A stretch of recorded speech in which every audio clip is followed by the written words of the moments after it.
জনাব তারেক রহমান।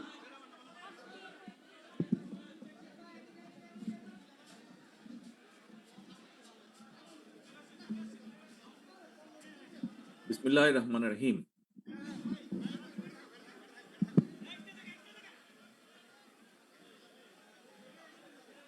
গণ অভ্যুত্থানের অংশীজন শ্রমিক জনতার সম্মানে আজকের আয়োজিত এই অনুষ্ঠানের সম্মানিত সভাপতি, অনুষ্ঠানে উপস্থিত মহাসচিব, বাংলাদেশ জাতীয়তাবাদী দল জনাব মির্জা ফখরুল ইসলাম আলমগীর, উপস্থিত স্থায়ী কমিটির নেতৃবৃন্দ, উপস্থিত সম্মানিত উপস্থিতিবৃন্দ, কৃষক, শ্রমিক, পেশাজীবী প্রতিনিধিগণ, গণ অভ্যুত্থানের শহীদ পরিবারের সম্মানিত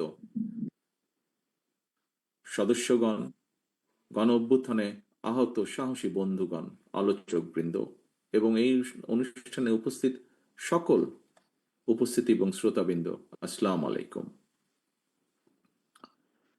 এতক্ষণ পর্যন্ত যারা বক্তব্য রেখেছেন, আপনাদের সবার বক্তব্যে গণ অভ্যুত্থানের সময় নৃশংসতা এবং এর আগে পরের পরিস্থিতি, গণ অভ্যুত্থানে বীর জনগণের আত্মত্যাগ, সন্তান স্বজনহারা পরিবারগুলোর আশা নিরাশা এবং দেশের বর্তমান সার্বিক পরিস্থিতির একটি চিত্র উঠে এসেছে। প্রিয় উপস্থিতিবৃন্দ, ফ্যাসিবাদী বিরোধী জুলাই গণ অভ্যুত্থানের সময় দেশের অন্যতম শিল্প কারখানা নির্ভর সাভার আশুলিয়া এলাকায় শহীদ পরিবারের স্বজন এবং আহতরা যে বক্তব্য দিয়েছেন, আমি আমার বক্তব্যে তাদের বক্তব্যগুলোকে প্রাধান্য দিয়ে কয়েকটি কথা আপনাদের সামনে তুলে ধরতে চাই। ফ্যাসিবাদের বিরুদ্ধে গত ১.৫ দশকের আন্দোলনের ধারাবাহিকতায় শেষ পর্যন্ত জুলাইয়ের গণ অভ্যুত্থানে হাজারো শহীদের প্রাণের বিনিময় স্বৈরাচার এই দেশ ছেড়ে পালিয়ে যেতে বাধ্য হয়েছে। জুলাইয়ের গণ অভ্যুত্থানের সবচেয়ে বেশি সংখ্যক শহীদ হয়েছেন কিন্তু শ্রমজীবী মানুষ। বিশেষ করে এই সাভার আশুলিয়ায় শ্রমিকদের উপরে গণহত্যা চালানো হয়েছিল। হত্যা করে শ্রমিকদের লাশগুলোকে পুড়িয়ে ফেলা হয়েছিল, মানুষের লাশগুলোকে পুড়িয়ে ফেলা হয়েছিল। লাশের সঙ্গে এমন বর্বরতা, লাশের সঙ্গে এমন নির্মমতা, মনে হয় কারবালার যে নৃশংসতা তাকেও বোধহয় হার মানিয়েছে। 5ই আগস্টে ফ্যাসিস্টের পলায়নের দিন সাভার আশুলিয়ার শ্রমিকদের উপরে গণহত্যা চলেছিল, মানুষের উপরে গণহত্যা চলেছিল। প্রিয় উপস্থিতিবৃন্দ, সরকারি চাকরিতে কোটা সংস্কারের দাবিতে গত বছর জুলাইয়ে যে আন্দোলন শুরু হয়েছিল, সেই আন্দোলনে কিন্তু শ্রমজীবী মানুষের সরাসরি কোনো স্বার্থ হয়তো বা জড়িত ছিল না, কারণ তারা কোনো সরকারি চাকরির আশা করেননি। তাহলে প্রশ্ন আসে, পোশাক কারখানার শ্রমিক, রিক্সা চালক, দিনমজুর, ভ্যান চালক, অটোরিক্সা চালক, ট্রাক চালক, হেল্পার, সহকারী, দোকান কিংবা রেস্তোরাঁ কর্মী, অথবা বিভিন্ন বয়সের নারী পুরুষ, সকল শ্রেণীর মানুষ কেন সেদিন রাজপথে নেমে এসেছিলেন? একজন রাজনীতিবিদ হিসাবে, একজন রাজনৈতিক কর্মী হিসাবে আমি একটি কারণ খুঁজে পাই। এর কারণ একটাই, দেশের সকল শ্রেণী পেশার মানুষ, দেশপ্রেমিক গণতান্ত্রিকামী জনগণ বিশ্বাস করেছে রাষ্ট্র ক্ষমতায় ক্ষমতালোভী যে ফ্যাসিস্ট যে পালিয়ে গিয়েছে, তারা যদি রাষ্ট্র ক্ষমতায় থাকে, রাষ্ট্র ক্ষমতায় তারা থাকলে কৃষক, শ্রমিক, ছাত্র, জনতা কেউ তাদের গণতান্ত্রিক রাজনৈতিক অধিকার ফেরত পাবে না, কারোরই কোনো ন্যায্য দাবি আদায় হবে না। দেশপ্রেমিক গণতান্ত্রিকামী জনগণ বিশ্বাস করেছিল সেদিন যে ক্ষমতালোভী ফ্যাসিস্ট রাষ্ট্র ক্ষমতা কুক্ষিগত করে রাখতে সক্ষম হলে দেশের সার্বভৌমত্ব ভুলুণ্ঠিত হবে, এবং এ কারণেই ফ্যাসিস্টদের সেই স্বৈরাচারের শাসনের বিরুদ্ধে দেশপ্রেমিক শ্রমজীবী কর্মজীবী মানুষ নির্দ্বিধায় শহীদী মৃত্যুকে সাহসের সঙ্গে সেদিন আলিঙ্গন করেছিলেন। প্রিয় উপস্থিতিবৃন্দ, সুতরাং সম্মানের সঙ্গে আমাদের স্মরণ করা দরকার, স্মরণ রাখা দরকার, স্রেফ একটি সরকারি চাকরি পাওয়ার আশায় শ্রমজীবী কর্মজীবী মানুষ রাজপথে জীবন উৎসর্গ করেননি সেদিন। এই জনগণ একটি ইনসাফ ভিত্তিক গণতান্ত্রিক মানবিক রাষ্ট্র প্রতিষ্ঠার স্বপ্ন নিয়ে, আকাঙ্ক্ষা নিয়ে রাজপথে নেমে এসেছিলেন। ফ্যাসিবাদ হটিয়ে রাষ্ট্র রাজনীতিতে জনগণের আইনের অধিকার, জনগণের অধিকার প্রতিষ্ঠার আশায়, নিজেদের অধিকার প্রতিষ্ঠার আশায় আত্মত্যাগ করেছিলেন। আজ যদি শ্রমজীবী কর্মজীবী মানুষেরা জানতে চায়, সেই শহীদের আত্মা যদি জানতে চায়, গণ অভ্যুত্থানে সবচেয়ে বেশি সংখ্যক শ্রমজীবী মানুষ শাহাদাত বরণ করেছে, কিন্তু বর্তমান সরকার এবং প্রশাসনে শ্রমজীবী কর্মজীবী মানুষের অবস্থান কি? পলাতক ফ্যাসিস্ট মুক্ত বাংলাদেশে বর্তমানে রাষ্ট্র সংস্কারের যে কর্মযজ্ঞ চলছে, সেখানেই বা তাদের প্রতিনিধিত্ব কোথায়?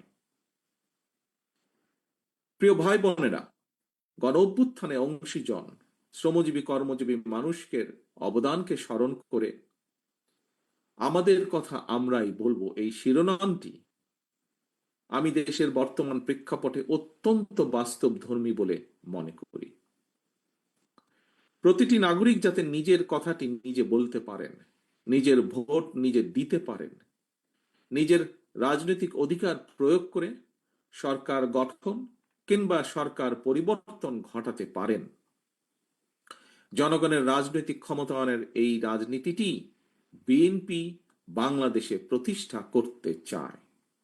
একজন রাজনৈতিক কর্মী হিসাবে, একজন নাগরিক হিসাবেও আমি মনে করি একজন নাগরিকের রাজনৈতিক ক্ষমতা প্রয়োগের অন্যতম প্রধান উপায় হচ্ছে নির্বাচন। প্রতিটি নাগরিক যাতে নিজের কথা নিজেই বলতে পারে, সেটি নিশ্চিত করার স্বার্থেই দেশে একটি দায়িত্বশীল রাজনৈতিক দল হিসাবে বিএনপি বারবার একটি অবাধ, সুষ্ঠু এবং নিরপেক্ষ নির্বাচন অনুষ্ঠানের দাবিকে অগ্রাধিকার দেয়। প্রিয় উপস্থিতিবৃন্দ, সম্মানিত অতিথিবৃন্দ, আমি বিশ্বাস করি, আমার দল বিএনপি বিশ্বাস করে, স্থানীয় সরকার থেকে শুরু করে জাতীয় নির্বাচন সরকার পর্যন্ত প্রতিটি স্তরে জনগণের সরাসরি ভোটের মাধ্যমে নিজেদের পছন্দের প্রতিনিধি নির্বাচনের সুযোগ পেলে রাষ্ট্র এবং সরকারে জনগণের ইচ্ছা প্রাধান্য পাবে, রাষ্ট্রে রাজনৈতিক স্থিতিশীলতা বজায় থাকবে। রাষ্ট্র রাজনীতির মূল ভিত্তি হচ্ছে জনগণ। জনগণকে দুর্বল রেখে রাষ্ট্র রাজনীতি, সরকার কিংবা সংস্কার কোনো কিছুকেই শক্তিশালী এবং টেকসই করা সম্ভব নয়, করা যাবে না। নাগরিকদের রাজনৈতিক ক্ষমতা প্রয়োগ এবং চর্চার মধ্যে দিয়েই রাষ্ট্র রাজনীতি এবং জনগণ শক্তিশালী হয়ে ওঠে। রাষ্ট্রের জনগণ রাজনৈতিক এবং অর্থনৈতিকভাবে শক্তিশালী হয়ে উঠলে ভবিষ্যতে কেউ দেশে ফ্যাসিবাদ কায়েম করতে পারবে না বলে আমরা দৃঢ়ভাবে বিশ্বাস করি।